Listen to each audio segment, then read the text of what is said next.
this is Dr. Wells with Wells Medicine, and I wanted to talk about neuroplasticity. So neuroplasticity is one of the most important ideas in brain health, and we all have an idea of what neuroplasticity is. If you've kind of remember back to when you were younger and you were learning to tie a shoe or brush your teeth or ride a bike, it's just kind of a change of the wiring of the brain so that things flow together more easily. So scientists will call this neurons that fire together, wire together. And so the idea is the first time you brush your teeth, it's very awkward. You don't know how to hold it. You don't know, how to hold your mouth and your toothbrush hand at the same time. And you'll see little kids and they just kind of jam it all in there and it's so awkward looking. But eventually over time, you can even do it with your eyes shut. That's neuroplasticity. It's growing those pathways and those patterns together to give our brain efficient shortcuts. And our brains are very good at doing this without us even realizing it.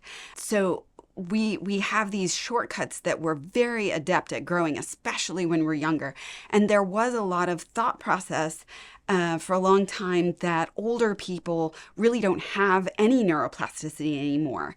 Kind of that expression of old dogs don't learn new tricks. And we've realized that actually there are a lot of ways that people can develop and maintain neuroplasticity over time and even regain neuroplasticity, even very elderly people. When you're learning something new, every step can require a lot of focus and attention, and then it just becomes second nature at some point. Part of that is a hormone in the brain called BDNF, which is brain-derived neurotrophic growth factor, which can increase the neural connectivity between neurons in the brain. Things that we all do on a daily basis to increase this neuroplasticity can be exercise, sex. Then there are a little bit more extreme things like fasting, sleep deprivation. So you can imagine our ancestors in the distant past, they wanted to learn things. And so sex and exercise increased their learning ability, but then also times of hardship. So fasting or sleep deprivation made them learn things so much more strong. So if you're under a situation of great stress, you don't have any food or your tribe is under attack, you need to learn things very quickly. And sort of in modern day, we can relate that to if you burn your hand on a hot stove, boy, you maybe only need to learn that once. Those things wire together really quickly. So under times of great stress, you'll be able to learn things very quickly and very well. But then times that are very peaceful and great, maybe you need to learn your alphabet, which isn't super stressful. Maybe you need to learn that 8 or 9 times, but that hot stove really sticks. So those are, extreme things that we can do to increase BDNF and increase that neuroplasticity, fasting, sleep deprivation. But you can also increase BDNF through things like ketamine treatment and D-cycloserine, which we use for the TMS, one-day treatment. So there are ways we can sort of artificially increase BDNF. And that increases the neuroplasticity and the flexibility, the resilience of thought. It increases our ability to change thought patterns and to change those habitual thoughts, the rumination, the fight or flight loops.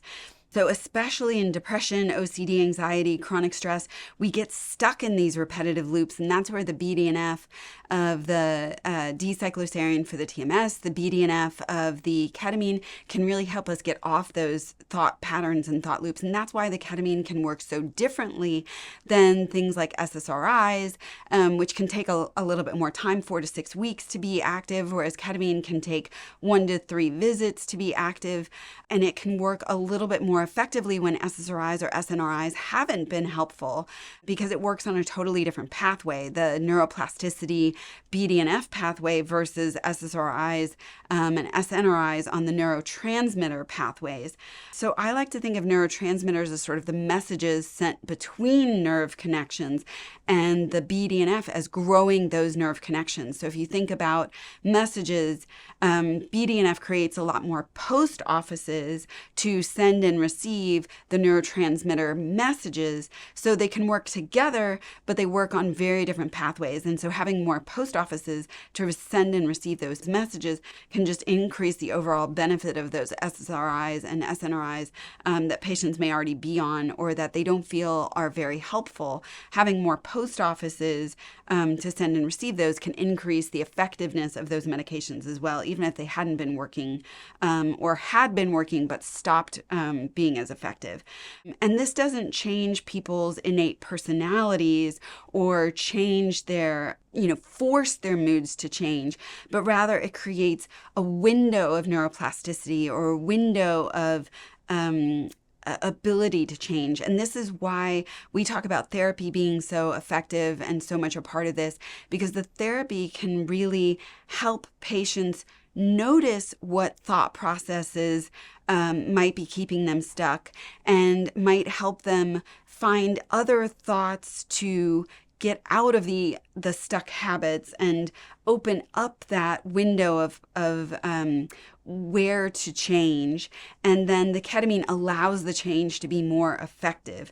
So it's all about using that window of neuroplasticity for the most effective way possible. And some people will talk about this as like ketamine is the miracle grow, and then what do we plant in that fertilized soil? And then that's where therapy, journaling, meditation really come into play, creating that lifestyle of resilience and flexibility that builds up the barrier between being stuck and having those stuck thought patterns and habits. So if you like this content, please like, subscribe, and share below and leave us a comment. We'll try to answer any questions or comments either in the comments below or in another video.